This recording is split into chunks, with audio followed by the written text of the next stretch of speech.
हरे कृष्ण। सारे एकादशी महत्वपूर्ण है।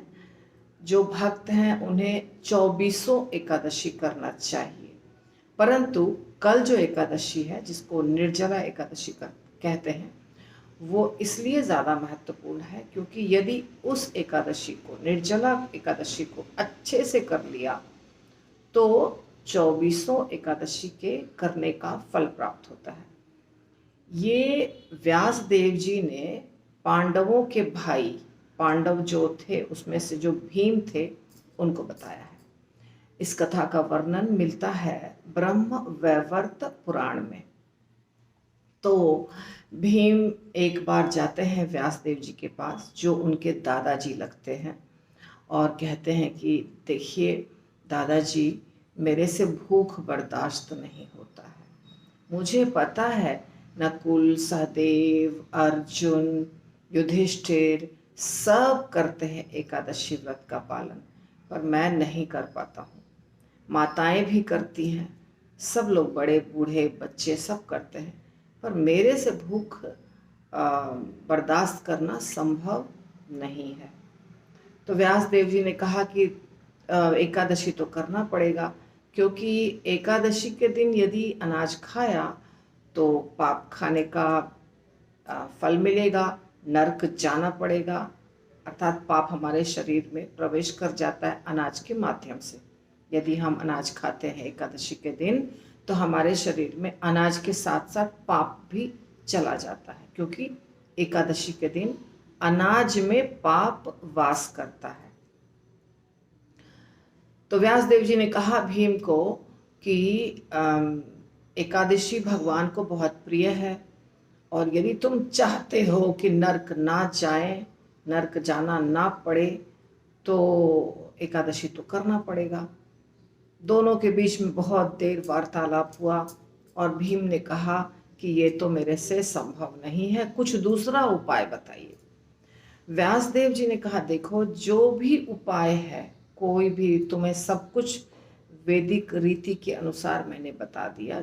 जो व्रत है, उपवास है, दान है, तपस्या है, ये कोई भी चीज कलयुग में इतना ज्यादा काम नहीं करेगा, और यदि करता भी है तो भी एकादशी का अपना अलग ही महत्व है। उस दिन तो उपवास करना ही पड़ेगा। लेकिन सारे शास्त्रों और पुराणों का सार है जो वो तुमको बताता हूँ।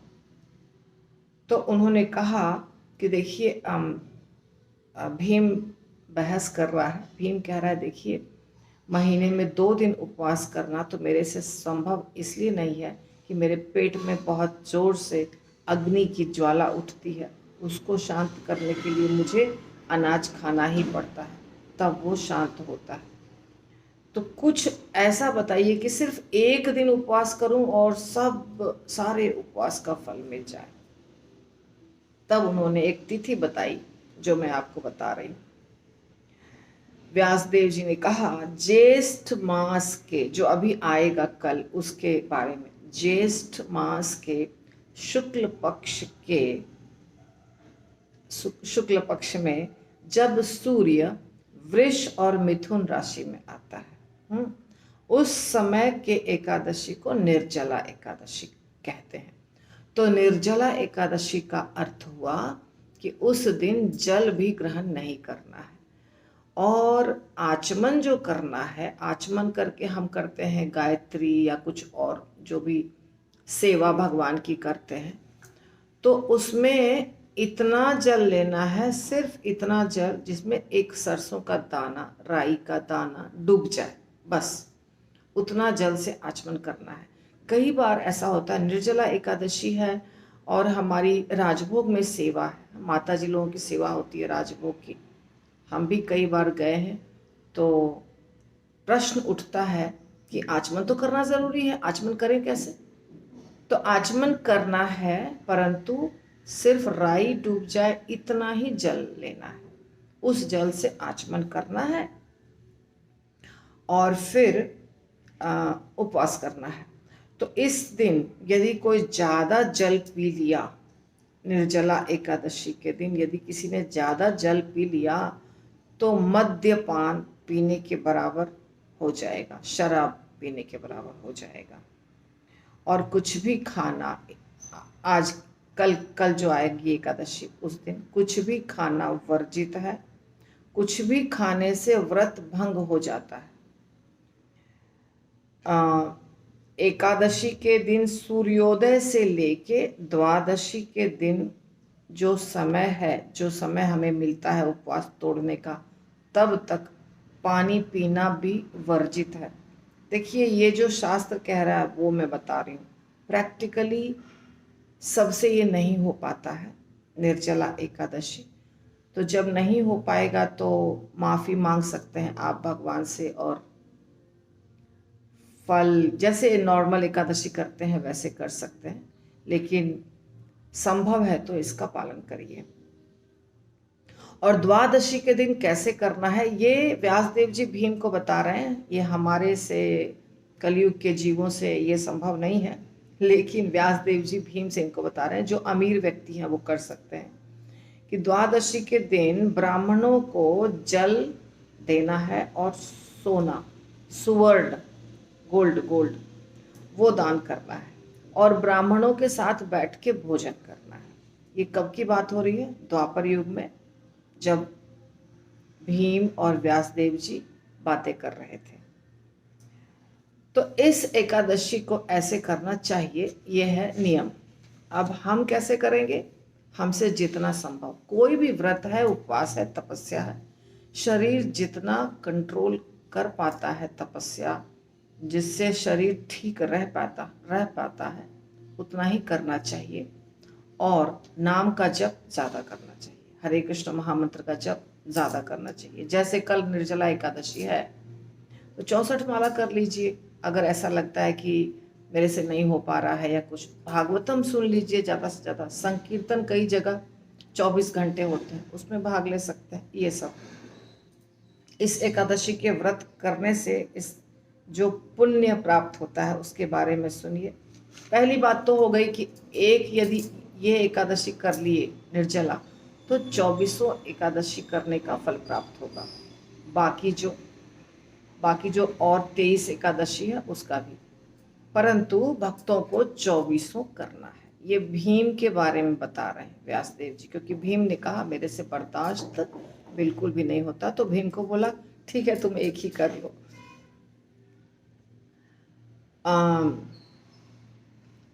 भगवान कह रहे हैं, विष्णु भगवान शंख चक्र गदा पद्मधारी विष्णु भगवान कह रहे हैं, व्यासदेव जी बता रहे हैं। व्यासदेव जी से बात जब हुई थी भगवान विष्णु की, तब विष्णु भगवान ने व्यासदेव जी को बताया था कि जो कोई भी इस व्रत का पालन करता है और मेरे शरण में आता है वो मुझे बहुत प्रिय है, उसके सारे पाप नष्ट हो जाते हैं। और जो स्मार्त विधि से नियमों का पालन करता है, कलयुग में जितने भी जीव हैं वो स्मार्त विधि का अगर पालन करते हैं तो कोई भी कुछ ज़्यादा प्राप्त नहीं कर पाएगा, क्योंकि कलयुग में सब कुछ दूषित है। ये स्मार्त विधि एक अलग विधि है। स्मार्त विधि का मतलब कुछ मंत्रों का उच्चारण और जो भी बताया गया है, जो आप देखते हैं ब्राह्मण बहुत जोर जोर से मंत्रों का उच्चारण करके भगवान की पूजा करते हैं या यज्ञ करते हैं या कुछ करते हैं, उसको स्मार्त विधि कहा जाता है। पूजा करने की या यज्ञ तपस्या करने की विधियां होती हैं जिसका वर्णन शास्त्रों में है, हम लोग नहीं कर पाएंगे वैसा कुछ भी। तो ऐसा बताया जा रहा है कि यदि ऐसा किया भी, स्मार्त विधि किया भी, तो उससे फल इसलिए नहीं प्राप्त होगा क्योंकि सब कुछ अशुद्ध है। दूध, दही, घी, ये सारी जो चीज़ें चाहिए सामग्री पूजा पाठ करने के लिए, कुछ भी शुद्ध नहीं है। मंत्रों का जो उच्चारण हम करेंगे वो भी हम शुद्ध तरीके से नहीं कर पाएंगे। जो ब्राह्मण आएंगे बैठ के पूजा कराने के लिए, वो भी इतना अच्छे से नियमों का पालन नहीं करते हैं जैसा चाहिए शास्त्र में जो बताया गया। जैसे 3 बार त्रिसंध्या करना, उसके बाद फर्श पे ज़मीन पे सोना, कोई भी चीज़ ऐसा नहीं ग्रहण करना जो प्रसाद नहीं है, कोई भी गलत संग नहीं करना स्त्री पुरुष का, या नशा नहीं करना, कभी कोई चीज़ ऐसा नहीं खाना जो भगवान को अर्पित नहीं है, प्रसाद नहीं है। ऐसे बहुत सारी चीज़ें हैं जो एक शुद्ध भक्त को या शुद्ध ब्राह्मण को करना चाहिए। अगर वो सब नहीं करते हैं तो जो फल प्राप्त होना चाहिए वो प्राप्त नहीं होगा, परंतु निर्जला एकादशी से प्राप्त हो जाएगा। तो विधि और नियम भी प्रदूषित हो जाएंगे, ऐसा बता रहे हैं भगवान, बता रहे हैं स्वयं कि स्मार्त विधि का पालन यदि कोई करता है कलयुग में, फिर भी उच्च ध्येय नहीं प्राप्त कर सकता, क्योंकि कलयुग में दोष हैं बहुत ज़्यादा। तो सारे विधि और नियम भी प्रदूषित है और व्यक्ति भी प्रदूषित है, तो फल भी प्राप्त नहीं होगा।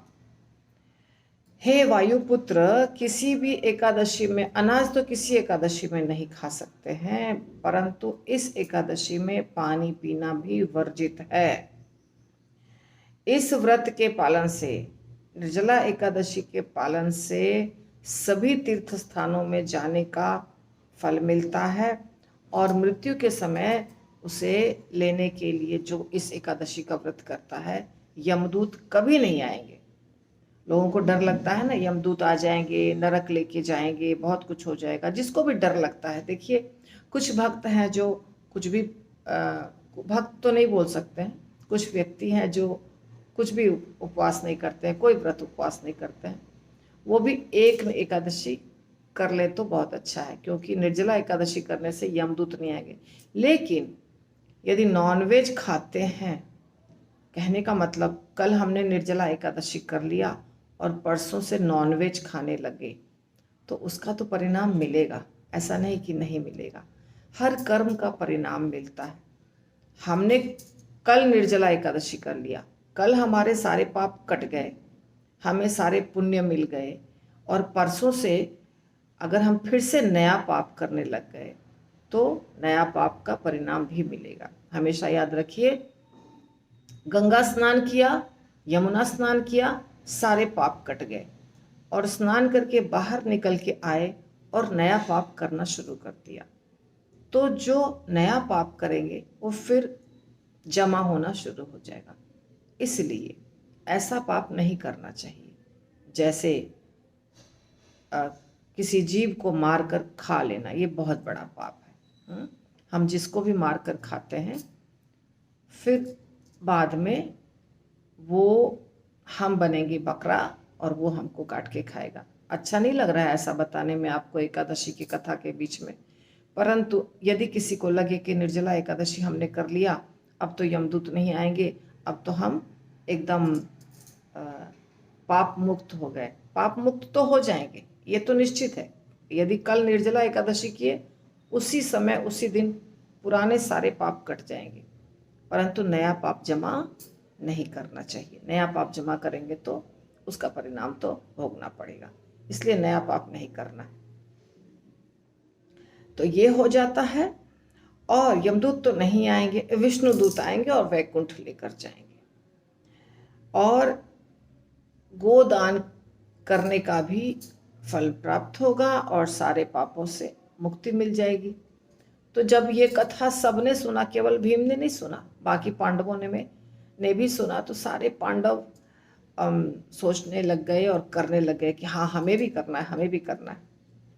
और भीमसेन जो कभी एकादशी नहीं करता था, कोई व्रत नहीं करता था, तो भीमसेन ने उस दिन व्रत किया, निर्जला एकादशी किया। इसीलिए कल के एकादशी को निर्जला एकादशी, पांडव एकादशी, भीमसेन एकादशी सब कहते हैं, क्योंकि भीमसेन जो कह सकते हैं मन या टन में खाते थे, तो वो भी इस एकादशी का पालन किए। और निर्जला, यदि कोई व्यक्ति, भगवान कृष्ण ने घोषणा की है कि कोई भी व्यक्ति यदि एकादशी के दिन पुण्य कर्म करता है, एकादशी के दिन पुण्य कर्म करना चाहिए, दान वगैरह करना चाहिए।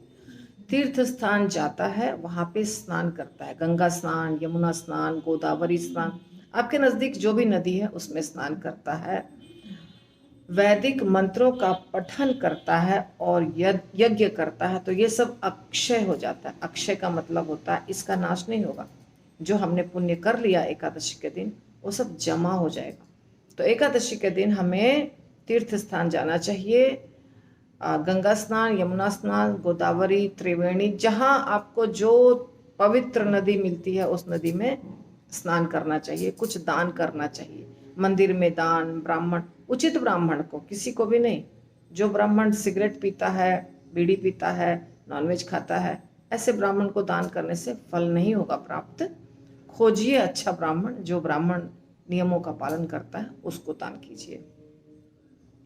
जो व्यक्ति इस कथा का श्रवण करेगा, इस महिमा का श्रवण करेगा, उसे अमावस्या के साथ आने वाली प्रतिपदा के दिन, ये स्पेशल कृपा है, अमावस्या के साथ आने वाली प्रतिपदा, अमावस्या के बाद जो प्रतिपदा आती है उसके दिन पितरों को दिया हुआ तर्पण का फल प्राप्त होगा। ये स्पेशल है, तर्पण का फल प्राप्त होगा।